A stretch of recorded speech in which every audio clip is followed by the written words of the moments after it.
Reporte 100.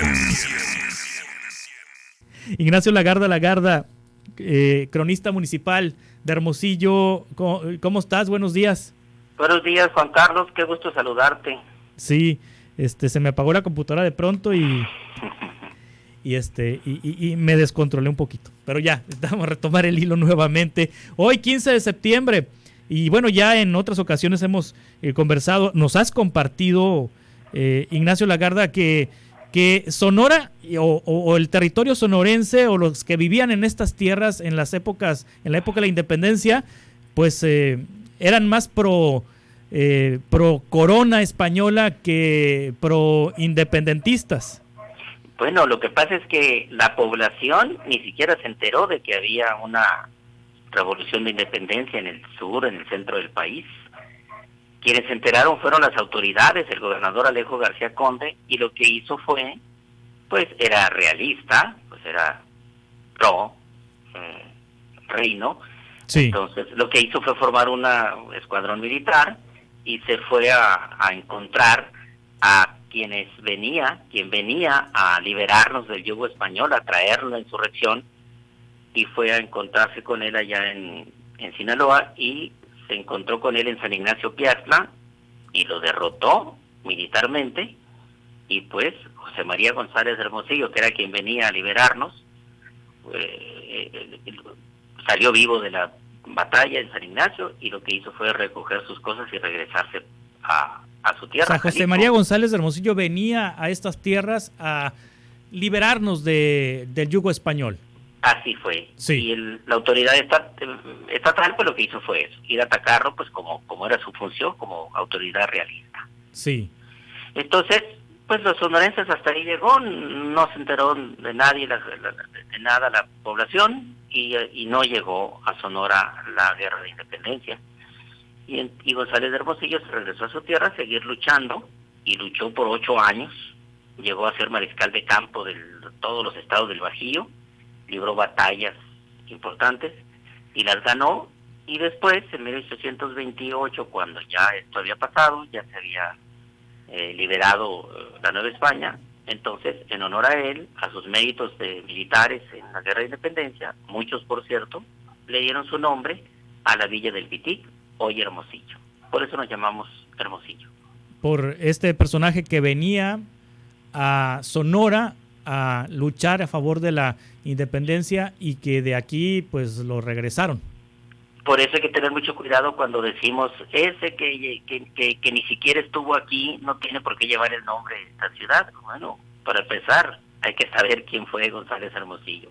Segundo, no, un héroe de ese tipo no necesita haber estado en algún lugar para que su nombre se le ponga a una ciudad, pueblo, calle o escuela, lo que sea, ¿no? Sí. Entonces hay que conocer la vida de González Hermosillo para entender por qué esta ciudad se llama así. Y la otra es que, pues, como Estado, pues, no participamos a favor de la independencia, sino al contrario, la derrotamos y la atacamos. Sí. ¿Cómo era la población de aquellos años, de 1810? ¿Cómo se componía la población de Sonora? ¿Cómo era el territorio? ¿Cómo estaba dividido políticamente el territorio, Ignacio? En ese tiempo la frontera sur era igual a la que tenemos ahora, sí. Pero la frontera norte pues prácticamente era ilimitada, porque pues, estaba colonizado hasta California por allá y acá hasta Phoenix. Los que han ido a Estados Unidos recuerden que ahí antes de Tucson hay una misión ahí del Padre Quino, todo eso era Sonora, que se perdió en 1852 después. Pero era muy grande el estado, la población era muy poca, como sigue siendo un estado poco poblado, y las poblaciones estaban muy separadas unas de otras, como sigue siendo, si nos comparamos con Oaxaca, por ejemplo. Entonces no había mucha comunicación entre la gente se dedicaba en las poblaciones pequeñas a la agricultura, a la orilla de los ríos y a la pequeña ganadería que estaban apenas conociendo siglos atrás, que habían traído los europeos. Entonces no había mucha comunicación, no se dieron cuenta de nada, y solamente las autoridades. Así vivía Sonora y sigue viviendo Sonora, alejada del centro del poder, que es la Ciudad de México y sus alrededores, pero ahora sí con comunicación eficiente. Pero imagínense cómo sería irse a caballo desde el Pitic hasta Guadalajara, pues eran meses para llegar, o en un barco de Guaymas a San Blas, y luego en caballo hasta Guadalajara, y luego hasta llegar a México. Estábamos muy aislados, y entonces eso no lo supimos, pero y el que se atrevió a venir para acá, que lo mandó Hidalgo, pues lo rechazamos. Sí. Esa es la realidad, y esa es la historia de Sonora Consumada la independencia, ¿qué pasó con Sonora? Una vez consumada la independencia en 1821, ¿qué pasó con Sonora? Muy buena pregunta, porque el primero que juró la liberación y el triunfo de la independencia y fue el mismo gobernador García Conde. El que combatió a Hermosillo. Mande. El que combatió a Hermosillo. Sí, el mismo que combatió a la independencia fue el primero que la juró en Arizpe, y solamente hubo un sacerdote, el padre Cherlitín, que era el obispo de Sonora, pero vivía en Culiacán porque el obispado abarcaba desde Culiacán hasta acá. Ese sí se opuso ese sí apoyó a la independencia. Pero el obispo del 21, que también estaba en Culiacán, pues juró la independencia en nombre de las nuevas autoridades, como suele suceder, ¿no?, en la vida. Sí. El mismo que había luchado, pues después dijo viva la independencia, García Conde.